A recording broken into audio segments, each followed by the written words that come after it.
Roger Stone of the StoneColdTruth.com. Thanks for joining us. Alex, I'm delighted to be here. Let me take care of one piece of housekeeping. Last night with David Knight, I was extremely critical of Mike Smerconish of CNN, a legend in his own mind. I incorrectly said he was fired as the HUD regional director. I was incorrect about that. He managed to hang on to that bureaucratic job. But as I said last night, this is a guy who has no enemies. It's just that all of his friends hate him. But I do want to correct that record. He stayed on through the beginning of the Clinton administration and was praised by HUD Secretary Cisneros, which should give you some understanding. Now that we have resolved that, let's turn to Mr. Assange. I have enormous confidence in his integrity, the accuracy of his information, and I have every confidence he will deliver the payload. You know, I find it's interesting that the left loved him when he was leaking things that were embarrassing to the Bush administration. But now that he has got the goods on the Clintons and he is ready to connect the dots, as far as I understand, all of a sudden we're vilifying him as a Russian agent. He works for no one other than himself. He doesn't work for the Russians or the Chinese or the Indians or the Saudis. He works for WikiLeaks. He is his own man, and I have every confidence he will deliver the payload shortly. And I've talked to a lot of Pentagon people, CIA, you name it. What the political class is scared of is highly motivated men and women who they call empowered individuals who are operating on their own, many times ideologically. We can't be bought. We can't be pushed around. We can't be intimidated. To quote Hank Williams Jr., you can't starve us out. You can't make us run. These old boys were raised on shotguns. And I look at Julian Assange proving himself, bipartisanly exposing corruption, having incredible courage. Now we have new emails out, and you've written about this as well, where they're talking about drone strikes. We have an earlier one where the chief of staff, Anne-Marie Slaughter, says we need to use non-legal strategies to deal with WikiLeaks. So showing their mafioso, I wonder if we're going to be hearing about this tomorrow. Yeah, I doubt the mainstream media will pick up the theme. Look, Assange correctly fears for his life. If he went out on a balcony as originally planned, then he may be inviting that Martin Luther King moment, which would be horrific. So he has chosen a safer way to disseminate this information. We already know that someone broke into the Ecuadorian embassy only weeks ago and got as far as the second floor. They were scaling it. They were scaling it. So he correctly fears for his life because he has the deep secrets of the deep state, and he's getting ready to spill the beans. And Bill and Hillary Clinton know that it's handcuff time, and they know it, and they're apoplectic. So I doubt that the New York Times, who paid no taxes last year on a profit of $30 million, will take time off from beating up Donald Trump for taking perfectly legal tax strategies to avoid higher taxes. And by the way, since you raised this, I mean, we harp on this all day. He says China has a 10% higher corporate tax on us. We need to lower it below theirs. All that money comes back, and they go, oh, you want rich people to make more money? No, you have to incentivize them to come here. And then he expands on the fact that he's got $9 billion over here that year in profits with buildings and money, but one sector of corporations that didn't do well, so he takes the loss. He passes that forward. That's what you're supposed to do. They wrote the tax laws to do that. He wants to get rid of all these loopholes for the American people. He says he'll do it. Well, the point, of course, is that if he were paying more in taxes than he really owed under the current tax code, then he'd be too dumb to be president. That's not the person I want for president. Exactly. We want someone... what he is required to pay, just like every other American. And it's also come out that Hillary uses the exact same strategy. Well, God knows what her tax... This is a woman who once deducted the value of a used piece of underwear by Bill that most likely was stained on her taxes. And that is a fact. You can double check that. Although I doubt the people at PolitiFact will rush out. That's right. This lady is such a cheap ass. Again, she doesn't give tips and steals the cutlery and plates from the White House. Look, the Clintons would steal a hot stove, and I think most Americans are catching on to that. That's why the crumbling fetid old world order, I should say new world order, the globalists and the two-party duopoly are in panic mode. Let me ask you that question. We have new photos of another rally today. We put it up on Infowars.com where almost no one's there. Like 50 people in a place that holds thousands are there that's mainly media. Everywhere they go, we go inside Democratic Party headquarters with hidden cameras. They're saying no one likes her. We don't like her. So I'm hearing they're neck and neck. I think that's all a bunch of baloney. I mean, I don't want to be overconfident here, but I think they're just getting us ready to think it's plausible that she could win so they could steal it. I saw a poll out of Nevada this morning. Now, let me be clear. The Clintons have spent $67 million on media in Nevada. The Trump campaign has spent close to zero.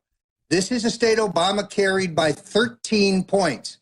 Donald Trump is 1 point down. By the way, this is a Democratic poll.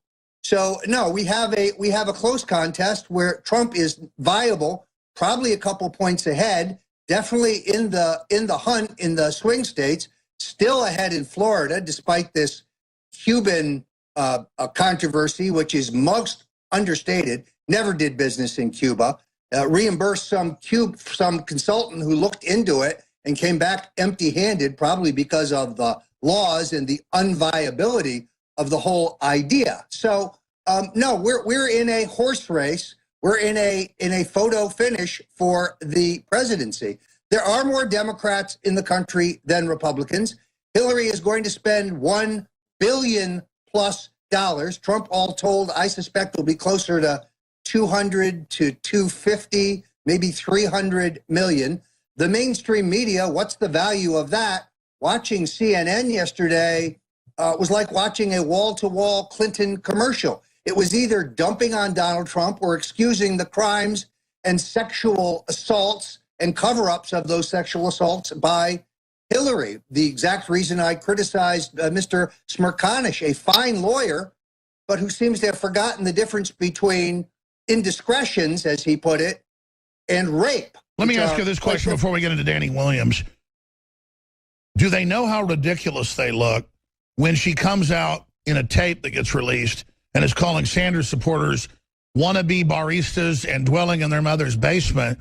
And then she goes, oh, I meant that, in a nice way. We want to get them out of their basement, when it's her policies and bills that literally created the housing bubble, the crisis, the depression in the last 8 years, the derivatives, all of it. And then her talking heads are saying, oh, this is a compliment. And then Sanders comes out and says, I agree with her. No, because Sanders said, I'm going to give you free housing and free tuition and free money.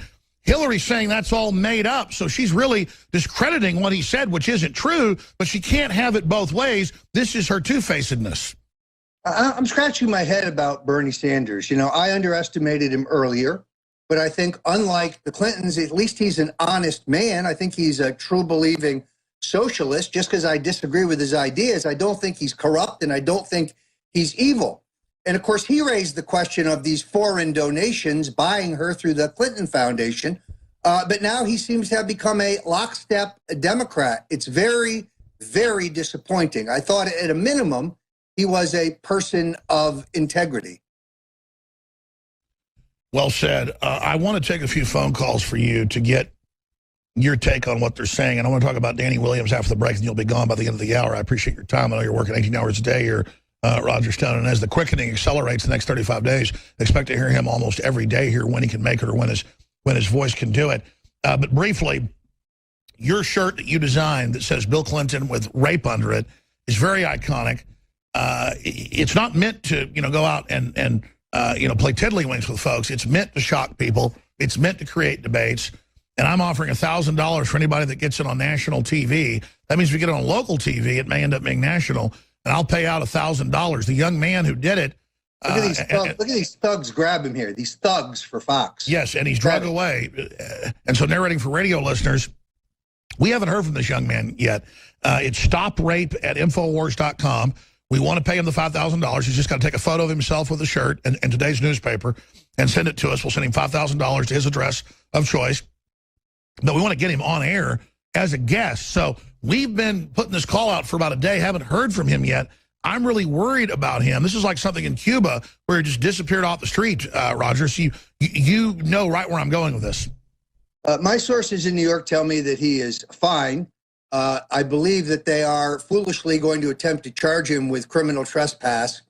A closer look at the video from behind shows that he did not breach the barrier. He kind of propped himself up on it. So he held on to it, and they were already assaulting him. I agree. First Amendment, buddy. First Amendment. And my friends at MSNBC, you're next. Absolutely. So, I mean, I agree with you. At first, I was saying, look, I'm going to pay it out.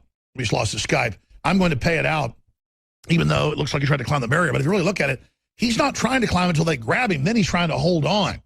And so he didn't commit any crime. They're outside advertising, come here and speak out. They're outside advertising. This is a place for free speech. He did it.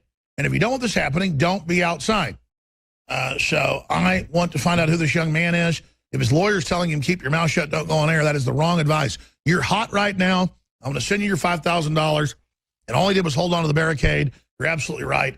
And I want to help you, okay? So we will absolutely, if we need to even help you get a lawyer, we'll do that. You need to contact us at stoprape@infowars.com. Just get Stone on phone, guys. Just get him on phone. If the Skype's down, move to that. Let's go ahead and go to a phone call. Bobby in Washington, you're on the air. Hey. Welcome. Hey, I don't even think he'll be able to make his announcement. I think there'll be a problem with the feed, or like you said, someone's going to make an attempt on his life or something. And then if he did make his announcement, it's going to be so detrimental to the Clinton campaign and the Clinton, everybody, the media. They think that the people in America are so stupid, they'll just blatantly cover it up with some stupid, put some puppies on the air again or something stupid. I was about to say, I mean, she fell down on her face with a convulsion. The media said she only slipped, didn't show her fall down, said we made it up that she fell down. They are so arrogant, they might not even care and just say it's all lies or totally ignore it. Roger Stone joining us via phone because your Skype cut out. Will they do a false flag to divert from WikiLeaks tomorrow? Or will they pull some type of scam? Or how will the media deal with these huge revelations that insiders that have talked to Assange tell us will, quote, destroy Hillary Clinton? Well, the old media, the ones that no one is watching anymore, the networks, CNN, sadly, Fox, will try to gloss over this and change the subject to some other manufactured nonsense. But the good news is that in America today, we have through the internet, through Infowars.com, through Breitbart News, and dozens of other outlets, the toothpaste cannot be put back in the tube. Too many people are on to the mainstream media, and they correctly identify them with the rotting, fetid New World Order. They know that the media and the two-party duopoly are in bed together, and therefore they discount most of what they're hearing from network television and the two big cable networks. I agree. But I do think that they will try to change the subject. On the other hand, I am led to believe what WikiLeaks has is so devastating that it will be virtually impossible to ignore. In fact, that's the word I was told by the source. Devastating. I guess you may have the same source, but Assange said this is going to be devastating. That is what I heard from my intermediary. I'm waiting for the witch hunt that Congressman Jerry Nadler, the load of dung congressman from Manhattan, this guy's a 300-pounder. Red beans and rice did not miss him. But he has attacked me. I wish he would do it outside the immunity of Congress, accused me, as someone did on Miami radio this morning, of being a Russian agent so that I could file suit against him. Claiming we're Russian agents is like saying Superman is from China. I mean, it just, none of it makes any sense. Well, look, this is the new McCarthyism. Jerry is in the same mold as Joe McCarthy, Roy Cohn, Jerry Nadler, three of a kind. Let's see how his friends on the Upper East Side feel about that. It's interesting, Alex. Night before last, I was scheduled to be on the other side of midnight, a radio show that I really enjoy. We were all set to go. I was hooked up on Skype. And then they were hacked, and their entire system went down. The engineers tell me they've never experienced anything like it. So we're clearly doing something right and getting under the skin of the globalists who are scrambling to hold on to power and try to rig or steal this election. Bobby, I'm going to go back to you here in a moment, a few other calls, and let Stone go. But let's get into the big story. I know we've talked about trying to get him to go public. You've discussed it a year ago here and several other times. Danny Williams. Now the Daily Mail, I guess, scooped everybody. So I'm kind of glad. I mean, I don't care that we're not the ones breaking it, because at a certain point it's really asking for it to be breaking it most of the time. But there it is on DrudgeReport.com. I am Bill Clinton's son. I am real. I want to meet my dad. Set for the first TV interview. There's no link there. I wonder who that interview could be with. And then it says there was no DNA test. That's an interview we did 10 months ago. What can you tell us about this? Because I know that you know Danny Williams. Well, if anybody will get my book, The Clintons' War on Women, which is now out in paperback and available at the Infowars.com store, as well as the StoneColdTruth.com store, there's an entire chapter on Danny Williams. He is the abandoned African-American son of Bill Clinton and Bobby Ann Williams, who was a cocaine-addicted prostitute who was with Bill on 13 occasions. She's passed a polygraph test, a lie detector test. She's certain that Bill is the father of Danny because she wasn't, as she put it, with any other white guy in the year prior to his birth. Boy, he sure looks like Bill Clinton. I learned things, Alex, in the last 2 days that I didn't know previously, that I didn't know when I wrote my book. For example, the fact that a man driving a car with state license tags would deliver an envelope with 7 crisp $100 bills to the mailbox at the little shack where Danny and his mother lived every year from the year he was born until the year that his Aunt Lucille took him to meet Hillary Clinton and demand that Danny be acknowledged and supported. Hillary showed Danny's aunt the door and told her she would be arrested if she came anywhere near the Clintons. So he's not just Bill's abandoned son. He's Bill's abandoned son banished by Hillary. Black lives matter unless you're Bill Clinton's son, in which case your life doesn't matter at all. What else can you tell us? I mean, I remember covering this 20 years ago, the reports that Clinton wouldn't send any notes or anything that could prove that he was the father, but that he did occasionally send presents as well. He evidently had Arkansas state troopers deliver presents to the small shack where Danny lived with his mother. Now interestingly, I got a report from a friend in Arkansas. Suddenly, out of the blue, Danny's mother, who is out of prison on parole, she has had drug problems, doesn't mean that she's not credible. She's never wavered in her story, and she's passed the polygraph. And her sister, who is a church lady, who's worked in the same school cafeteria for 30 years, a solid, respected member of her community, both swear that Bill is Danny's father. Suddenly, the parole services people have picked Danny's mother up and are trying to incarcerate her again by hooking up some parole violation that I suspect is non-existent. That's all the information I have at this time. Yeah, I got to tell you, that's the thing about the Clintons. They're so reckless. You'd think, as I've talked to people in Arkansas, they say this is definitely his kid. I've been talking this about 20 years. Why wouldn't they just take care of the kid and be nice to him? I mean, why wouldn't you just take care of your son? I don't get it. Why wouldn't you do the right thing? Especially if you're filthy rich and worth hundreds of millions of dollars. Well, but Hillary says it takes a village. She's lecturing us on how to raise our families when she's not taking care of her own. This is her husband's son. But evidently, Hillary believes it would be politically non-advantageous. I saw an amazing thing on YouTube last night.